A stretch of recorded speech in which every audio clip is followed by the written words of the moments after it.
Skill occupation demand बहुत सारे programme से अलग अलग प्रोविंस के प्रोग्राम ने जिहदे च लोग पीआर लेके बाहर मूव कर सकते हैं, कैनेडा मूव कर सकते हैं कि फार्मर्स के लिए भी कोई ऑप्शन है कि किसी तरीके नाल कोई एग्रीकल्चर नाल जुड़े हुए लोग भी कैनेडा अप्लाई कर सकते हैं, उत्थे पहुंच सकते हैं, जाके उत्थे कामकार कर सकते हैं या फिर उत्थे पीआर हो सकते हैं। डिटेल्स गलबात करेंगे।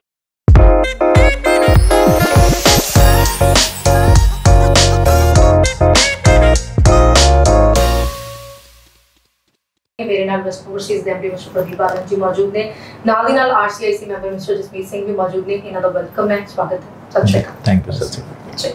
सो जेकर तुसी फार्मर है हो तो इस वीडियो ਨੂੰ अंत तक ਜ਼ਰੂਰ ਦੇਖਿਓ। ਇਹ ਵੀਡੀਓ ਤੁਹਾਡੇ ਕੰਮ ਦੀ ਜ਼ਰੂਰ ਹੋਏਗੀ। ਜੇਕਰ ਤੁਹਾਡੇ ਕੰਮ ਦੀ ਨਹੀਂ ਹੈ ਤਾਂ ਇਸ ਵੀਡੀਓ ਨੂੰ ਜਿਹੜਾ ਵੀ ਤੁਹਾਨੂੰ ਲੱਗਦਾ ਤੁਹਾਡਾ ਦੋਸਤ ਮਿੱਤਰ ਰਿਸ਼ਤੇਦਾਰ ਜਿਸ ਦੇ ਕੰਮ ਦੀ ਉਸ ਤੱਕ ਪਹੁੰਚਾਉਣਾ ਤੁਹਾਡੀ ਜ਼ਿੰਮੇਵਾਰੀ ਹੈ। ਸੋ ਖਾਸ ਤੌਰ ਤੇ ਖੇਤੀ ਖਿੱਤੇ ਨਾਲ ਜੁੜੇ ਜਿਹੜੇ ਲੋਕ ਨੇ ਉਹ ਇਸ ਵੀਡੀਓ ਨੂੰ ਧਿਆਨ ਨਾਲ ਦੇਖਣ ਕਿ ਅਪਲਾਈ ਕਰ ਸਕਦੇ ਨੇ ਫਾਰਮਰਸ, किन्ने परसेंटेज चांसेस होंगे ने फार्मर कैटेगरी नाल जुड़े हुए लोगों को कनाडा मूव होने। जी, अगर बात करें फार्मर्स को लेके तो बहुत हाई डिमांड में है। ऐसी बात करें तो मैनिटोबा की डेट में फार्मर्स को बुला रही है।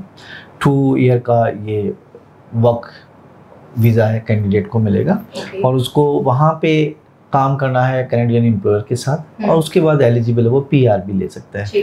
फैमिली को भी बुला सकता है, अपनी वाइफ और हस्बैंड को जो डिपेंडेंट है और बच्चे हैं उनको भी बुला सकता है। सिंपल सी रिक्वायरमेंट है, 12th कैंडिडेट होना चाहिए, एज अप्रोक्स 21 से 35 साल के बीच में हो, फार्मिंग लैंड का ओनर होना चाहिए, वो खुद हो चाहे उसके फादर हो, ठीक है, और वो खुद फार्मिंग करता हो, 2 ईयर का उसका एक्सपीरियंस होना चाहिए फार्मिंग में। साथ साथ में जे फॉर्म है, जो आईटीआर है, आईटीआर स्पेशलिस्ट होनी चाहिए, स्पेशलाइज होनी चाहिए फार्मिंग को लेके।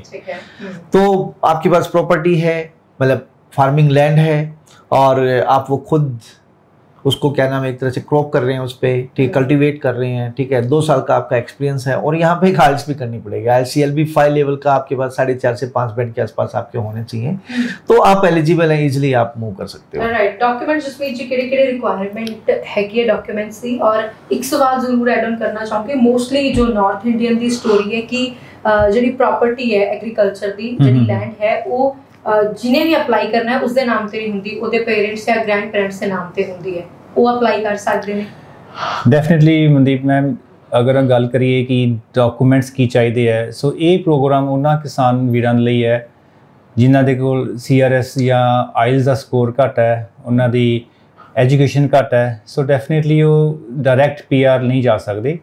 सो अगर उन्होंने कोल जो सर ने हुणे एक्सप्लेन किया कि अच्छा फार्मिंग का एक्सपीरियंस है, लैंड हैगी है, 12th की हुई है, जस्ट 5 बैंड CLB 5 जिस आप कहते हैं लिसनिंग, स्पीकिंग, रीडिंग, राइटिंग, 5 थोड़े लिसनिंग च होन, 5 थोड़े रीडिंग च होन, 4 थोड़े होन स्पीकिंग च और अगेन 5 होन थोड़े राइटिंग तो डेफिनेटली यस ओवरऑल 5 सारे 5 बैंड थोड़े कोल हैगे तो डेफिनेटली तुसी क्वालीफाई करते हो।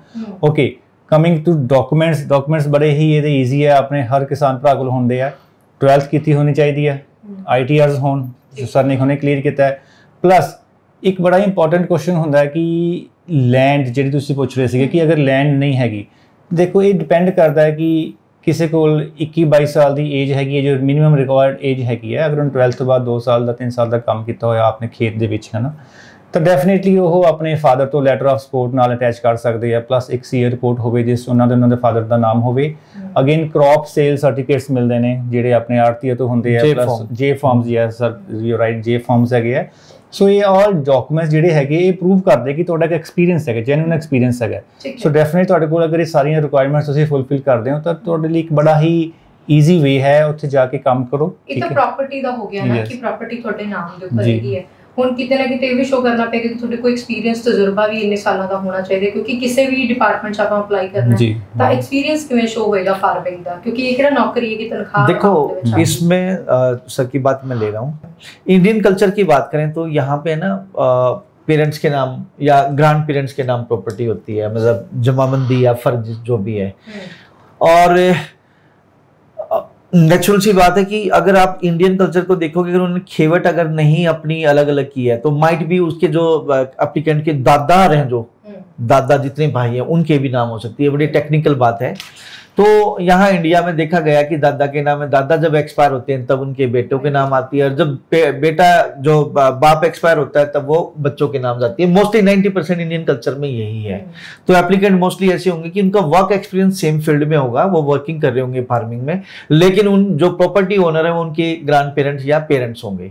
तो वो भी कैंडिडेट अप्लाई कर सकते हैं। सबसे पहले तो आपका 2 ईयर का नेचुरल एक्चुअल एक्सपीरियंस होना चाहिए, और जे फॉर्म आपको देने होंगे, आपके नाम के जे फॉर्म होने चाहिए। साथ साथ में प्रॉपर्टी आपके फैमिली से बिलोंग करती है, उसके लिए आपको फर्द और जवाबंदी देनी होगी। तो ये डॉक्यूमेंट रिक्वायर्ड है। प्लस जिसके नाम प्रॉपर्टी दादा के नाम है या फादर के नाम है तो उनकी तरफ से लेटर ऑफ सपोर्ट भी चाहिए। राइट, ये डॉक्यूमेंट चाहिए। यस, इस बेस पे कैंडिडेट अप्लाई कर सकता है। इसमें प्रोसेसिंग टाइम कितना लगता है? देखिए, इसमें 4 to 6 मंथ का मिनिमम रिक्वायरमेंट है, और ये एक्सटेंड भी हो सकता है, ज्यादा भी हो सकता है। इसमें एक चीज और क्लियर करना बहुत जरूरी है, जैसे फार्मिंग से रिलेटेड है तो सीजन नॉन सीजन की बात जरूर होगी यहाँ पे। ये सीजनल वीजा है या नॉन सीजनल है, किस तरह से इसको सर बताएंगे? ओके, सो अगर हम बात करते हैं, आप गल करते हैं कि सीजनल ਤੇ नॉन सीजनल, पहले आप समझिए कि एक्चुअल से इन्हें डिफाइन कितना करते हैं। ਕੈਨੇਡਾ US ਐਂਡ ਮੈਕਸੀਕੋ ਦਾ ਇੱਕ ਐਗਰੀਮੈਂਟ ਹੈਗਾ ਜਿਹਨੂੰ ਆਪਾਂ ਕੁਸਮਾ ਕਹਿੰਦੇ ਆ, ਕੈਨੇਡਾ US ਮੈਕਸੀਕੋ ਐਗਰੀਮੈਂਟ, ਜਿਸ ਦੇ ਵਿੱਚ ਕੀ ਹੈਗਾ, ਮੈਕਸੀਕੋ ਤੋਂ ਬਹੁਤ ਸਾਰੀ ਤੁਹਾਡੀਆਂ ਜਿਹੜੀਆਂ ਫਾਰਮਸ ਤੇ ਕ੍ਰੌਪ ਫੀਲਡ ਦੀ ਲੇਬਰਸ ਹੈ ਉਹ ਹਰ ਸਾਲ ਸੀਜ਼ਨਸ ਦੇ ਵਿੱਚ ਕੰਮ ਕਰਨ ਆਉਂਦੇ ਆ, 2-4 ਮਹੀਨੇ ਕੰਮ ਕਰਦੇ ਆ, ਦੇ ਗੈਟ ਬੈਕ, ਠੀਕ ਹੈ। ਬਟ ਜਿਹੜੇ ਇਹ ਪ੍ਰੋਗਰਾਮਸ ਹੈਗੇ ਆ ਇਹ ਸਪੈਸ਼ਲੀ ਉਹਨਾਂ ਦੇ ਲਈ ਹੈ ਜਿਹੜੇ ਉੱਥੇ ਜਾ ਕੇ ਕੰਮ ਕਰਦੇ ਆ, ਪਲੱਸ ਉੱਥੇ ਜਾ ਕੇ ਸੈਟਲਮੈਂਟਸ ਨੂੰ ਵੀ ਇੱਕ ਅਪਣਾਉਣਾ ਚਾਹੁੰਦੇ ਆ। ਅਗਰ ਤੁਸੀਂ ਸੈਟਲਮੈਂਟ ਚਾਹੁੰਦੇ ਹੋ ਤਾਂ ਡੈਫੀਨਿਟਲੀ ਤੁਹਾਨੂੰ ਉੱਥੇ ਐਟਲੀਸਟ 1 ਸਾਲ ਕੰਮ ਕਰੋ, PNP ਲਓ, ਤੁਹਾਡੇ ਪੁਆਇੰਟਸ ਇੰਕਰੀਜ਼ ਹੁੰਦੇ ਆ, तो डेफिनेटली ਤੁਹਾਡੇ ਉੱਤੇ ਸੈਟਲਮੈਂਟ ਦੇ ਚਾਂसेस ਜ਼ਿਆਦਾ ਹੁੰਦੇ ਆ। ओके, ठीक है, राइट। तो कहने की बात ये नॉन सीजनल है, मतलब एवरी टाइम कैंडिडेट अप्लाई कर सकता है। ठीक है, अप्लाई कर ले, किसी पर्टिकुलर टाइम तक वेट करना पड़ेगा। इस टाइम के ऊपर अप्लाई हो सकता है? या definitely the program is on. See देखो, ਇਹ ਜਿਹੜੀਆਂ 3 ਪ੍ਰੋਵਿੰਸਿਸ ਹੈਗੀਆਂ ਨਾ, ਸਪੈਸ਼ਲੀ ਅਗਰ ਕੈਨੇਡਾ ਦੀ ਗੱਲ ਕਰੀਏ, Manitoba, Saskatchewan and British Columbia, ਇਹਨਾਂ ਕੋਲ ਸਪੈਸ਼ਲੀ ਇਹਨਾਂ ਦੀ ਜਿਹੜੀ ਇਕਨੋਮੀ ਹੈਗੀ ਹੈ ਇਹ ਕੁਝ ਐਗਰੀਕਲਚਰ ਤੇ ਫਾਰਮਸ ਦੇ ਆਸ-ਪਾਸ ਹੀ ਰਿਵੋਲਵ ਕਰਦੀ ਹੈ ਨਾ। ਸੋ ਡੈਫੀਨਿਟਲੀ ਇਹਨਾਂ ਕੋਲ ਸ਼ਾਰਟੇਜ ਰਹਿੰਦੀ ਹੈ, ਨਾਟ ਓਨਲੀ ਸਕਿਲਡ, ਲੇਕਿਨ ਸਕਿਲਡ ਤਾਂ ਹੈਗੀ ਹੈ, ਸੀਜ਼ਨਲ ਤੇ ਨੌਨ ਸੀਜ਼ਨ ਦੋਵੇਂ ਚਾਹੀਦੇ ਹੈ। ਓਕੇ, ਫੋਰ ਐਗਜ਼ਾਮਪਲ ਇਹ ਇਕੱਲਾ ਇਹ ਨਹੀਂ ਹੈਗਾ ਕਿ ਆਪਣੇ ਖੇਤੀਬਾੜੀ ਦੇ ਕੰਮ ਹੈਗੇ, ਇਹਨਾਂ ਕੋਲ ਹੋਰ ਹੈਗੇ ਜਿਵੇਂ ਲਾਈਵ ਸਟਾਕ ਹੋ ਗਿਆ, ਪੋਲਟਰੀ ਹੋ ਗਿਆ ਨਾ, ਕੈਟਲ ਹੋ ਗਿਆ, ਸ਼ੀਪ, ਗੋਟ ਐਂਡ ਜਿੰਨੇ ਵੀ ਇਹ ਸਹਾਇਕ ਧੰਦੇ ਨੇ ਜਿਹਨੂੰ ਆਪਾਂ ਪੰਜਾਬੀ ਸਹਾਇਕ ਧੰਦੇ ਕਹਿੰਦੇ, ਇਹ ਸਾਰੇ ਹੀ ਤੁਹਾਡੇ ਐਗਰੀਕਲਚਰ ਦੇ ਕੰਮਾਂ ਦੇ ਅੰਡਰ ਆਉਂਦੇ ਆ। ਅੱਛਾ, ਇਹਦੇ ਵਿੱਚ ਪੇ ਵੇਜਸ ਕਿਵੇਂ ਹੁੰਦਾ ਹੈ, ਕਿ ਕਿਸ ਤੇ ਆਧਾਰਿਤ ਹੁੰਦਾ ਹੈ, ਕਿੱਦਾਂ ਪੇ ਰੇਟ ਕਿੱਦਾਂ ਦਾ ਹੁੰਦਾ ਹੈ? ਓਕੇ, ਸੋ ਜਿਹੜੀਆਂ ਵੀ ਤੁਹਾਡੇ ਕਿਸੇ ਵੀ ਤੁਸੀਂ ਪ੍ਰੋਵਿੰਸ 'ਚ ਕੰਮ ਕਰਦੇ ਹੋ, ਸਪੈਸ਼ਲੀ ਕਿਸੇ EMPLOYER ਕੋਲ, ਤਾਂ ਤੁਹਾਨੂੰ ਇੱਕ ਮਿਨੀਮਮ ਜਿਹੜਾ ਪ੍ਰੋਵਿੰਸ਼ੀਅਲ ਵੇਜ ਹੈਗਾ ਉਹ ਪੇ ਹੁੰਦਾ। ਅਗੇਨ ਡਿਪੈਂਡ ਕਰਦਾ ਤੁਹਾਡਾ ਐਕਸਪੀਰੀਅੰਸ ਕੀ ਹੈ, ਤੁਸੀਂ ਖੇਤ 'ਚ ਕੰਮ ਕਰ ਰਹੇ ਹੋ, ਤੁਸੀਂ ਫਾਰਮ 'ਚ ਕੰਮ ਕਰ ਰਹੇ ਹੋ, ਡਿਪੈਂਡ ਕਰਦਾ ਕਿ ਤੁਹਾਡਾ ਸਕਿੱਲ ਲੈਵਲ ਕਿੱਦਾਂ ਹੈਗਾ, ਤੁਸੀਂ ਇੱਕ ਆਟੋਮੈਟਿਡ ਚੇਂਜ ਦੇ ਉੱਤੇ ਕੰਮ ਕਰ ਰਹੇ ਹੋ ਜਾਂ ਤੁਸੀਂ ਇੱਕ ਬਾਈ ਹੈਂਡ ਪਿਕ ਕਰ ਰਹੇ ਹੋ। ਤਾਂ ਇਹ ਕਾਫੀ ਫੈਕਟਰਸ ਹੈਗੇ ਜਿਹੜੇ ਤੁਹਾਨੂੰ ਇੱਕ ਅੱਛੀ ਪੇ ਰੇਟ ਮਿਲ ਸਕਦਾ। ਹਾਂਜੀ, ਓਕੇ, ਔਰ ਇਹ ਲੀਡਿੰਗ ਟੂ PR ਪ੍ਰੋਗਰਾਮ ਹੈ? PR definitely absolutely Mandeep ma'am, ਇਹ ਇੱਕ PNP ਪ੍ਰੋਗਰਾਮ ਹੈ। ਅਗਰ ਤੁਸੀਂ ਉੱਥੇ ਕੰਮ ਕਰ ਰਹੇ ਹੋ, ਉੱਥੋਂ ਦਾ ਐਕਸਪੀਰੀਅੰਸ ਲੈ ਰਹੇ ਹੋ, ਕੈਨੇਡੀਅਨ ਵਰਕ ਐਕਸਪੀਰੀਅੰਸ ਇੱਕ ਬੜੀ ਇੰਪੋਰਟੈਂਟ ਚੀਜ਼ ਹੈ। ਅਗਰ ਤੁਸੀਂ ਉੱਥੇ ਕੰਮ ਕਰਦੇ ਹੋ 1 ਸਾਲ ਤਾਂ ਡੈਫੀਨਿਟਲੀ ਤੁਹਾਡੇ ਜਿਹੜੇ ਪੁਆਇੰਟਸ ਹੁੰਦੇ ਆ ਉਹ ਐਡ ਅਪ ਹੁੰਦੇ ਆ, ਪਲੱਸ ਤੁਹਾਨੂੰ ਇੱਕ ਨੋਮੀਨੇਸ਼ਨ ਦੇ ਹੀ ਪੁਆਇੰਟਸ ਮਿਲਦੇ ਕਿ ਤੁਸੀਂ ਉਸ ਪ੍ਰੋਵਿੰਸ ਦੇ ਵਿੱਚ ਰਹਿ ਰਹੇ ਹੋ, ਕੰਮ ਕਰ ਰਹੇ ਹੋ, ਔਰ ਤੁਸੀਂ ਆਪਦੀ ਇੰਟੈਂਸ਼ਨ ਸ਼ੋ ਕਰ ਰਹੇ ਹੋ ਕਿ ਮੈਂ ਇੱਥੇ ਹੀ ਸੈਟਲ ਹੋਣਾ ਚਾਹੁੰਦਾ। ਫੈਮਿਲੀ ਨੂੰ ਇਨਵਾਈਟ ਕਰ ਸਕਦੇ ਹਾਂ ਕਿ ਫੈਮਿਲੀ ਦੀ ਫਾਈਲ ਵੀ ਆਪਾਂ ਨਾਲ ਹੀ ਲੌਂਚ ਕਰ ਸਕਦੇ ਹਾਂ? ਡੈਫੀਨਿਟਲੀ ਬਿਕੋਜ਼ ਦਾ ਪ੍ਰੋਗਰਾਮ ਹੈਗਾ ਹੀ PNP ਫੈਸਿਲਿਟੇਸ਼ਨ ਪ੍ਰੋਗਰਾਮ ਹੈਗਾ, ਤਾਂ ਜਿਹਦੇ ਵਿੱਚ ਤੁਹਾਡੇ ਜਿਹੜੇ ਸਪਾਊਸ ਨੇ ਉਹ like they come on open work permit, ਤੁਹਾਡੇ ਜਿਹੜੇ ਬੱਚੇ ਹੈਗੇ ਉਹਨਾਂ ਨੂੰ ਵਿਜ਼ਟਰ ਰਿਕਾਰਡਸ ਮਿਲਦਾ ਹੈ, ਦੈਟ ਮੀਨਸ ਉੱਥੇ ਉਹਨਾਂ ਟਾਈਮ ਤੁਹਾਡੇ ਜਿੰਨਾ ਤੁਹਾਡਾ ਪੇਰੈਂਟਸ ਦਾ ਸਟੇ ਹੈਗਾ ਉਹਨਾਂ ਨੂੰ ਐਕਸਟੈਂਡ ਮਿਲਦਾ ਹੈ, ਪਲੱਸ ਉਹ ਸਟੱਡੀ ਕਰ ਸਕਦੇ ਹੈ।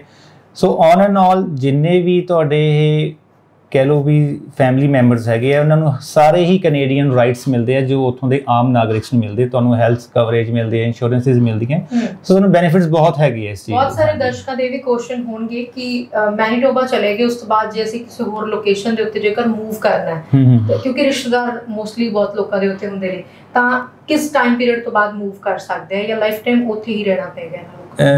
ਦੇਖੋ ਮੈਮ, PNP ਦੀ ਜਿਹੜੀ ਇੱਕੋ ਹੀ ਕੰਡੀਸ਼ਨ ਹੈਗੀ ਕਿ ਤੁਸੀਂ ਉਸ ਪ੍ਰੋਵਿੰਸ ਨੂੰ ਇੱਕ ਇੰਟੈਂਸ਼ਨ ਕਲੀਅਰ ਕਰ ਰਹੇ ਹੋ ਕਿ ਮੈਂ ਉੱਥੇ ਰਹਿ ਕੇ ਕੰਮ ਕਰਨਾ ਔਰ ਆਪਦੀ ਸੈਟਲਮੈਂਟ ਇਸ ਪ੍ਰੋਵਿੰਸ ਚਾਹੁੰਦਾ ਹੈ। ਬਟ ਅਗੇਨ ਤੁਹਾਡੇ ਕੋਲ ਇੱਕ ਵਾਰ PR ਆ ਜਾਂਦੀ ਹੈ, PR is a federal thing ਹੈ ਨਾ, ਤਾਂ ਤੁਹਾਨੂੰ ਅੰਡਰ ਫਰੀडम ਆਫ ਰਾਈਟਸ ਤੁਸੀਂ PR ਤੋਂ ਬਾਅਦ ਕਿਤੇ ਵੀ ਰੀਲੋਕੇਟ ਹੋ ਸਕਦੇ ਹੋ, ਕਿਤੇ ਵੀ ਜਾ ਕੇ ਕੰਮ ਕਰ ਸਕਦੇ ਹੋ। ਸੋ ਤੁਹਾਡੇ ਤੇ ਕੋਈ ਵੀ ਬਾਉਂਡੇਸ਼ਨਸ ਨਹੀਂ ਹੈਗੀਆਂ। Yes, right. ਬਹੁਤ ਬਹੁਤ ਸ਼ੁਕਰੀਆ ਜਸਮੀਤ ਜੀ ਨਾਲ ਜੁੜਨ ਦੇ ਲਈ, ਔਰ ਪ੍ਰਦੀਪ ਜੀ ਜਾਂਦੇ ਜਾਂਦੇ ਕੁਝ ਸੁਨੇਹਾ ਸਾਂਝਾ ਕਰੋਗੇ ਦਰਸ਼ਕਾਂ ਦੇ ਨਾਲ? मैं बस एक ही चीज़ बोलना चाहूँगा कि ये जो टॉपिक है जो हमने लिया है वो फार्मिंग से रिलेटेड है। तो हमारी जो इंडिया की कल्चर है वो भी कहीं ना कहीं फार्मिंग पे है, और ख़ासकर नॉर्थ इंडिया में मोस्टली फार्मिंग से रिलेटेड कैंडिडेट बहुत ज़्यादा है। तो अगर आप भी 21 से 35 साल की एज में हैं और आपका एक्सपीरियंस है 2 साल का फार्मिंग से रिलेटेड, और प्रॉपर्टी जो फ़र्द है, जो ज़मीन है, खेत है, वो आपके नाम या आपके फादर या दादा के नाम है, उनकी तरफ से लेटर ऑफ सपोर्ट चाहिए। और आप आइल्स में CLB level 5 approx 5 band 5.5 band ले आए तो और बेटर रहेगा। ये अगर आप स्कोर ले सकते हैं, जे फॉर्म आपके नाम से हो, और जो ITR इनकम टैक्स रिटर्न है वो फार्मिंग से रिलेटेड ही हो लास्ट 2 ईयर की, तो आप एलिजिबल कैंडिडेट हैं, आप भी अपना सपना पूरा कर सकते हैं।